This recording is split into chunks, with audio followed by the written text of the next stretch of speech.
In this week's parsha, Hashem tells Moshe to come up to the mountain and be there. Now, if you look at that sentence, there are two words that seem superfluous. Hashem says, come up to the mountain and be there, vayesham. Well, obviously he'll be there. Where else will Moshe be? If someone says to me, meet me at a specific restaurant, and that's where I go, then that's where I'll be. I won't be on the beach. I'll be at the restaurant. We know that the Torah is concise with its words. There are no extra letters, never mind words. So what do those two extra words teach us? Rashi explains that it means to be there for 40 days.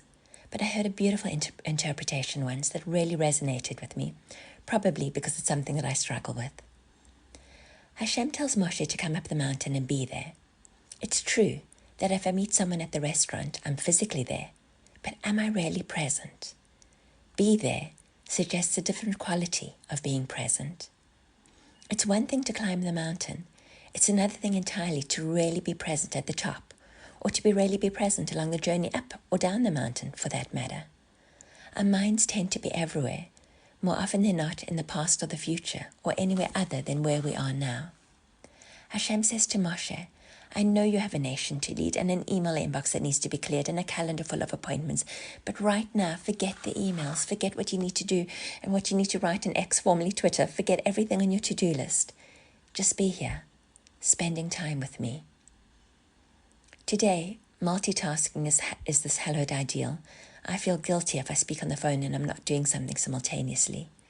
And pretty much every single job description lists that one must be able to multitask. But recent studies show that multitasking can lead to anxiety and depression.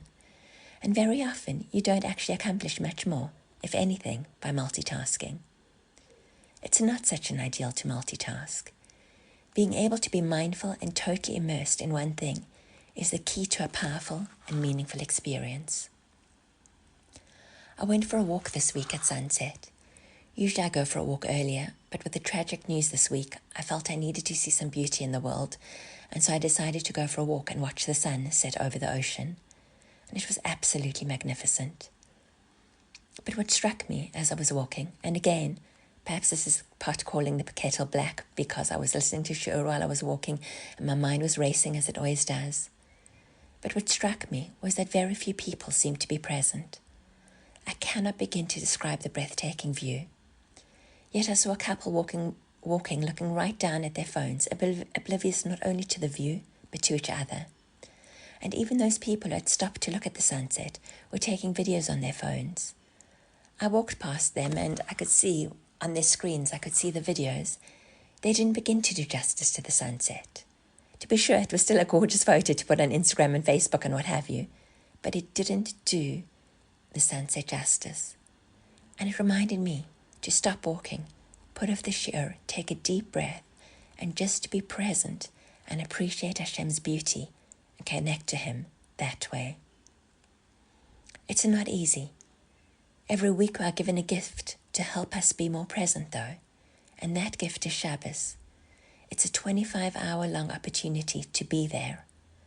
On Shabbos we're called to set aside our striving, our desire to change things. We relinquish whatever happened last week. We resist anticipating what might happen during the new week.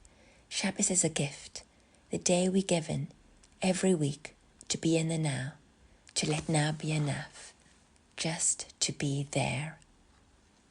Hashem's command to Moshe is a directive to every single one of us throughout the generations. And I think specifically this Shabbos, following a week of so much pain, is a time to really try to be there, to commit to being present right here and right now.